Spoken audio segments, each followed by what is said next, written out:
Good morning student. और बच्चों कैसे हो? आई थिंक आप घर में होंगे, सुरक्षित होंगे। सुरक्षित भी रहना जरूरी है बेटा।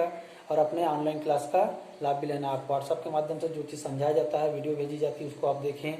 सभी अपने बच्चे, जो सभी अपने दोस्त हैं, उनसे कहें कि ऑनलाइन क्लास से जुड़े और अपने पढ़ाई को जारी रखें।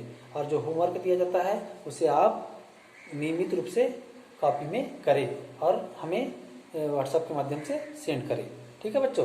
तो आज हम क्लास 4th में लेके आए हैं साहसी रूपा।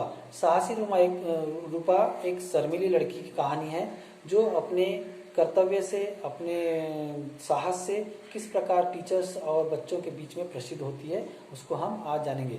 इस प्रकार से बुक में आपको सेंड कर चुका हूँ। इसको आप पढ़ेंगे, देखेंगे, है ना। और मैं इसका सारांश समझा रहा हूँ, इसको आप ध्यान सुने। अगले पीरियड में हम इसके क्वेश्चन आंसर लिखवाएंगे। ठीक है बच्चा। तो पाठ का सारांश ये कहता है कि रूपा नाम की एक लड़की पाठशाला में नई नई दाखिला होती है। उसका परिचय टीचर्स सारे छात्रों से करवाते हैं। रूपा बहुत ही कम बोलती थी, इस कारण उसे सारे लड़कियां क्या समझती थी? घमंडी समझती थी। एक दिन पाठशाला में पिकनिक जाने का प्लान अध्यापिका ने बनाया और सारे बच्चों को पास की एक झील के किनारे ले गई। झील के किनारे में बहुत सारे पेड़ पौधे लगे थे, जिन फूलों के सुंदर सुंदर फूलों के पेड़ पौधे लगे हुए थे। उन्हें देखकर सारे बच्चे बहुत ही उत्साहित हुए। अध्यापिका सुंदर जगह देखकर कुछ लड़कियां वहां बैठकर हंसी मजाक करने लगी और कुछ प्रकृति की सुंदरता का आनंद लेने लगी। लेकिन रूपा सबसे अलग थलग घूम रही थी। वह सुंदर सुंदर जगह देखकर वह दरिया में आगे आंखें बिछा दी। ठीक है। लेकिन रूपा सबसे अलग थलग घूम रही थी। अचानक रूपा को किसी की चीखने की आवाज सुनाई दी। उसने देखा कि उसकी सहपाठिनी शांति झील के कीचड़ वाले भाग में डुबकियां लेती हुई हाथ पांव छटपटाते हुए नजर आई और जोर जोर से चिल्ला रही थी, बचाओ बचाओ बचाओ।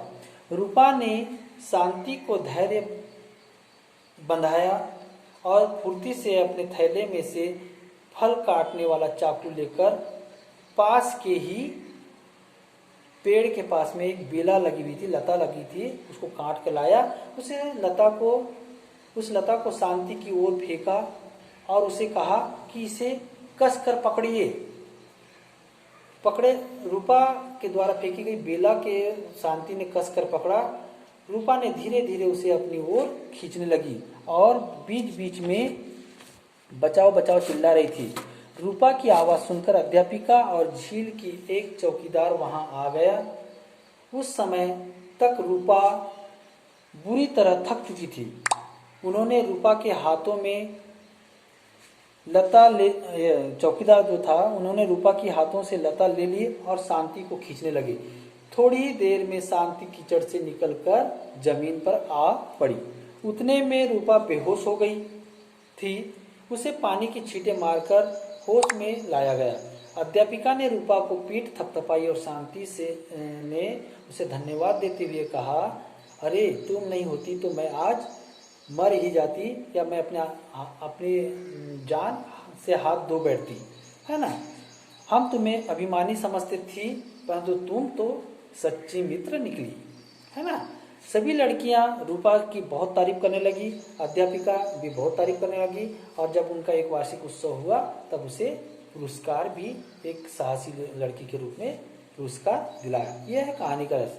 मतलब ऐसा है कि हमें अधिक से अधिक नहीं बोलना चाहिए, कम बोलना चाहिए और अपने काम पर ध्यान लगाना चाहिए, दूसरों की सहायता करना चाहिए। दूसरों के हेल्प करने में हमारी भलाई होती है। ठीक है। तो इस प्रकार से कहानी का सारांश है। समझे बच्चों?